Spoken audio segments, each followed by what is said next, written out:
Bonjour à tous, bienvenue dans cette nouvelle vidéo. On se retrouve aujourd'hui pour faire un nouveau grand tour du potager. On va voir ensemble l'évolution des parcelles qui se transforment petit à petit avec maintenant l'été qui s'installe, Pour beaucoup de régions, vous l'avez constaté, c'est pas forcément le cas. Mais ici, dans le sud de la France, on est quand même assez épargné. On a pas mal de soleil, pas mal de chaleur et vous allez le voir, donc un potager qui vraiment se transforme en potager estival.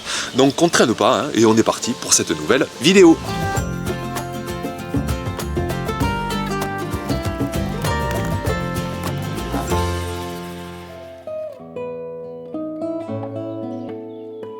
On commence avec la première parcelle que vous voyez derrière moi qui s'est complètement transformée puisqu'avant il y avait une culture de petits pois, la variété Blauwschokker, vous savez, à cosse violette avec des petits pois bien verts à l'intérieur. Donc ça y est, cette culture s'est terminée, j'ai tout récolté, une culture d'ailleurs qui a attrapé l'odium en fin de saison.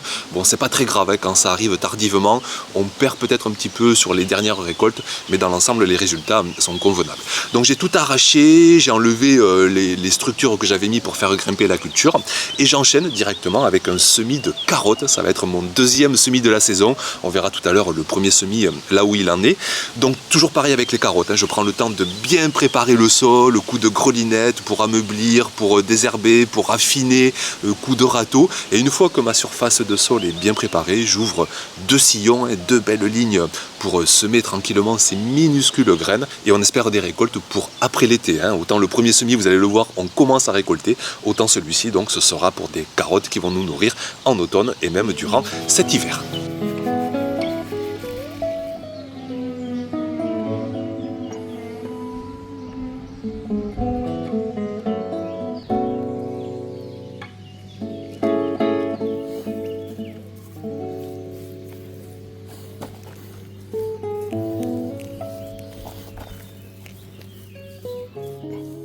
On passe à la parcelle suivante avec cette fois-ci la première fraiseraie du potager. Et là, je voulais vous montrer que je suis en ce moment en pleine gestion des stolons. Vous savez, ce sont les rejets que font chaque plant et qui nous permettent d'avoir des plants gratuits pour les saisons suivantes. Donc sur cette fraiseraie, j'ai vraiment des stolons de tous les côtés, les plants qui en émettent. Et c'est important de bien les gérer. Donc soit on peut les couper pour éviter que les plants perdent trop d'énergie et du coup fassent moins de fraises.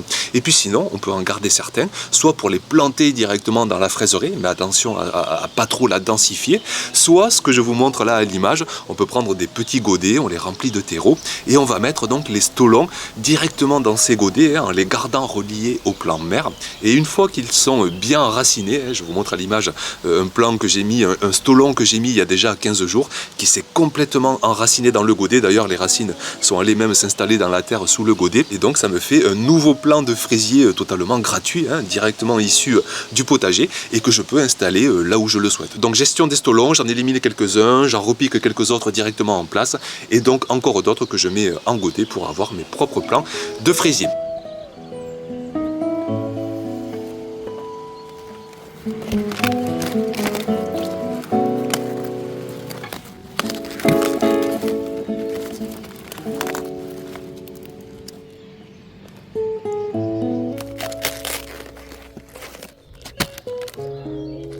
Parcelle suivante donc, et elle aussi s'est complètement transformée. J'avais ici auparavant une culture de petits pois, une autre variété hyper productive, la variété Eddy qui nous a donné des résultats de fou avec des cosses énormes. Donc elle aussi, ça y est, c'est terminé, on a tout récolté et j'ai enchaîné directement avec un semis de haricots, un semis que j'avais fait au préalable en godet, 4-5 graines par godet et je suis allé les repiquer tranquillement une fois que j'ai fini les petits pois. Donc de faire en godet, ça permet de se prémunir un petit peu des ravageurs, des limaces et ça permet d'accélérer les rotations parce qu'on met en place une culture qui est déjà germée, qui est déjà bien avancée. Donc haricots après les petits pois et puis sur l'autre côté de la parcelle, là ce sont les pommes de terre. Pareil ici sous climat doux, on arrive déjà à récolte, surtout pour les patates primeurs, bien sucrées avec une peau toute fine qu'on peut manger. Donc je récolte les premiers plants, je vous avais montré ça dans une précédente vidéo et là aussi j'enchaîne avec d'autres cultures. Je plante notamment des derniers pieds de tomates, quitte à réenrichir un peu la terre avec quelques granulés d'engrais organiques parce que les patates sont une culture gourmande, les tomates sont une culture gourmande, donc je réenrichis un petit peu la terre pour espérer toujours avoir les meilleurs résultats.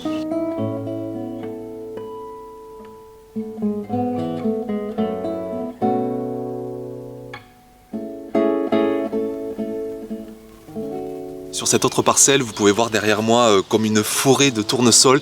Je trouve ça génial. C'est la première année que je sème en fait une diversité de variétés assez naines et ce qu'on appelle donc les hélianthus, les tournesols. Je trouve ça mais magnifique. On s'embête parfois à construire des hôtels à insectes, mais je peux vous dire que vous semez quelques tournesols dans votre potager et ça fait le job. Vous avez des tonnes d'insectes qui viennent là-dessus.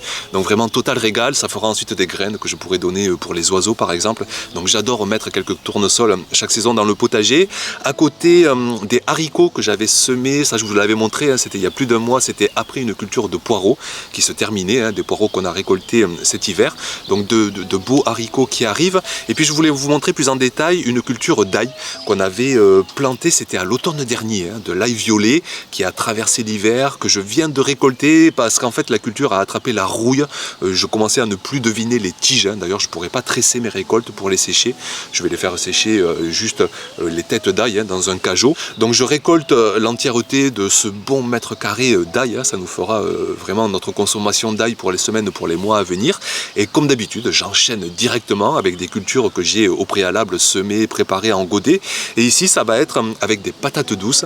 D'ailleurs, vous dire que j'essaie des variétés un peu expérimentales cette année. Pour l'instant, je vous en dis pas plus et on découvrira les résultats ensemble. Alors les patates douces, ça met du temps, donc on les découvrira que vers septembre, voire même au mois d'octobre.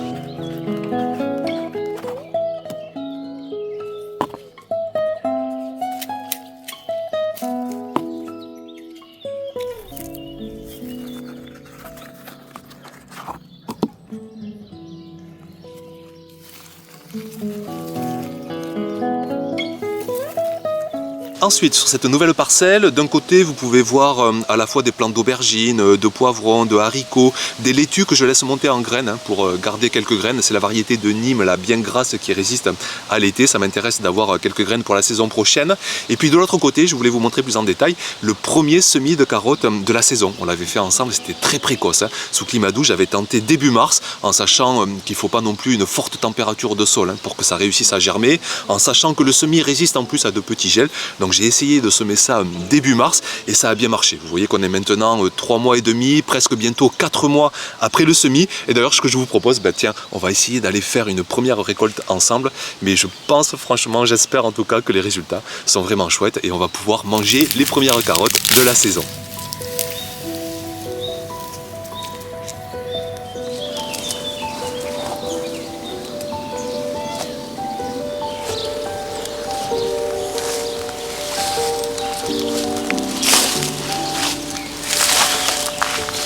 Sur la parcelle d'à côté, là aussi une totale transformation sur ces dernières semaines, puisque vous voyez maintenant une culture de tomates, et il y a encore un mois, il y avait une culture de fèves. On en a profité au mois de mai, au mois de juin, on a tout récolté, j'ai tout broyé, les restes de culture, j'ai mis ça directement au sol pour continuellement nourrir l'activité biologique du sol, et justement pour maintenir cette activité biologique, vous voyez qu'au sol, j'ai rajouté une petite épaisseur de foin, j'en ai mis un petit peu partout au potager, parce qu'ici on va rentrer dans une période à la fois sèche, à la fois chaude, et je veux absolument maintenir mon sol humide pour que le moteur du potager continue à fonctionner.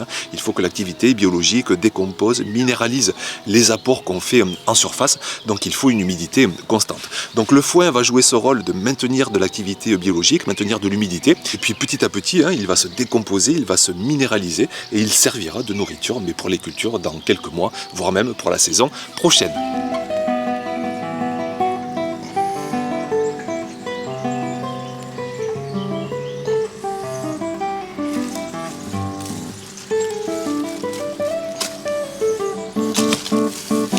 Un petit mot maintenant sur les carrés potagers qui, ça y est, sont entièrement implantés en culture estivale. Eux aussi ont vu beaucoup de transitions de culture, puisqu'en début de saison, j'ai mis des cultures précoces, tout ce qui est radis, épinards, laitue, mesclun. Et puis au fur et à mesure du mois de mai, du mois de juin, j'ai transité donc vers des cultures estivales. Vous y voyez des plants de tomates, de pastèques, de melons, d'aubergines, de poivrons. Maintenant, j'ai juste plus qu'à m'en occuper un petit peu au jour le jour, tutorer, tailler, bien pailler le sol, arroser si nécessaire, si ça manque de pluie, si ça manque d'eau. Et puis on attend maintenant les récoltes.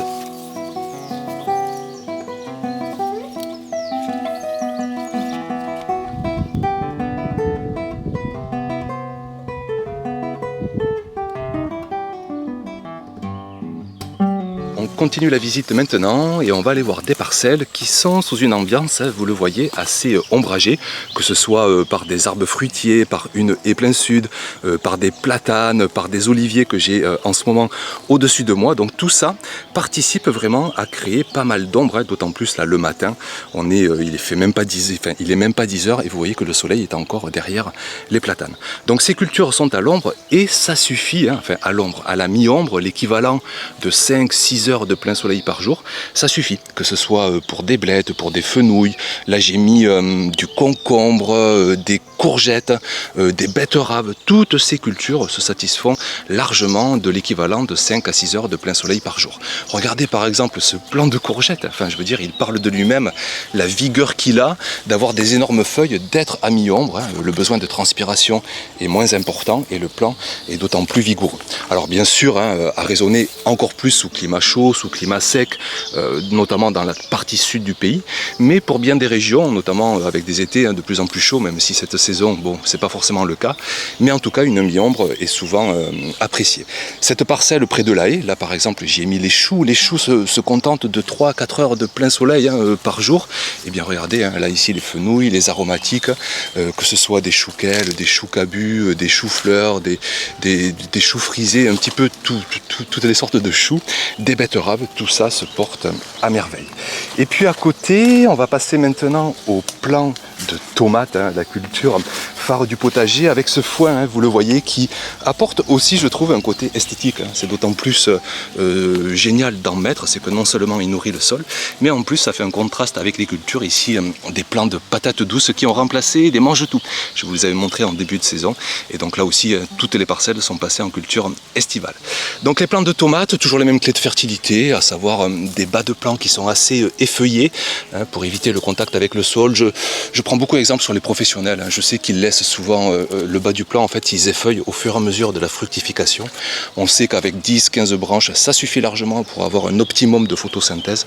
Donc je suis un petit peu ces pratiques, je mène les plants sur une tige principale, le long de tuteurs, que ce soit des roseaux, des bambous, des cannes de Provence, parfois 2 tiges principales quand un gourmand se développe, avec un sol bien fertile, ça permet d'avoir de belles productions.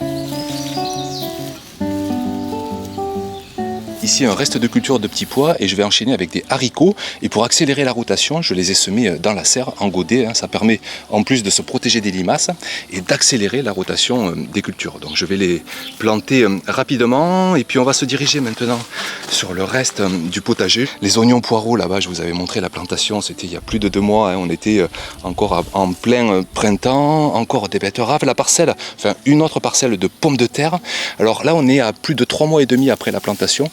Donc je vais commencer à casser les plants, ce qu'on appelle le fanage, pour favoriser vraiment la formation de gros tubercules. L'énergie va se consacrer sur les patates, la peau va bien s'épaissir et je pourrai récolter vraiment des belles pommes de terre pour les conserver. D'autres tomates encore, il y en a un petit peu partout dans le potager, on n'en a jamais de trop.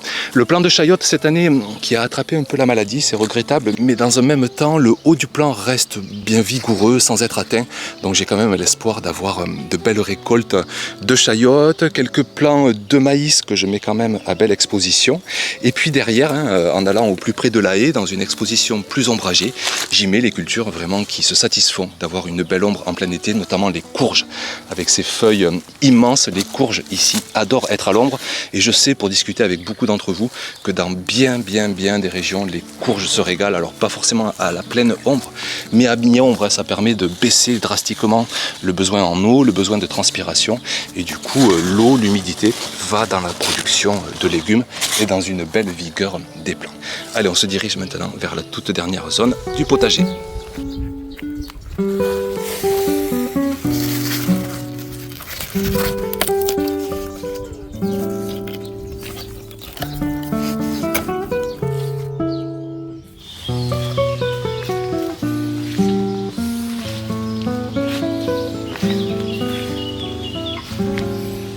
Et je vais finir la visite avec l'arche à concombre en passant par les artichauts, des plants de tomates derrière, les amarantes qui sont vraiment géniales, qui se ressèment toutes seules chaque année. Je vous conseille vraiment d'en installer dans vos potagers. Donc l'arche à concombre, on l'avait vu ensemble, je vous mets quelques images. On l'avait construit il y a quelques semaines, il y a quelques mois même. Alors j'avais mis des plants qui ont été dans un premier temps dévastés par le froid, c'était début avril, les limaces. Donc il a fallu que je ressème, que je replante, et là ça y est, tout prend vigueur. On voit les premiers concombres qui se développent. Alors je fais aucune taille, j'avais fait des expériences pour comparer taille et non taille. C'est vrai que ça permet en taillant d'en avoir peut-être un peu plus à court terme, mais sur l'ensemble de la saison, de ne pas tailler, moi j'arrive au final au même résultat. Et puis les treillis offrent bien la place aux tiges secondaires de bien se développer. Parfois on peut les aider, mais sinon elles ont des petites vrilles comme ça pour bien s'attacher. Donc ici il y a 6 plants qui devraient à terme, d'ici 15 jours, 3 semaines, complètement envahir l'arche à concombre. Donc voilà pour cette dernière vidéo. Si vous voulez beaucoup plus de détails sur l'approche d'un potager bio, vous avez mon dernier livre. J'y raconte toutes les clés de fertilité, à la fois le sol, les paillages, les composts, les engrais organiques, la maîtrise aussi de l'environnement, à la fois la chaleur, l'exposition, les calendriers de culture aussi. Vous retrouvez tout ça donc dans mon dernier bouquin. Merci beaucoup pour votre attention, pour être passé par ici, et puis à très vite bien sûr pour de prochaines vidéos. Ciao!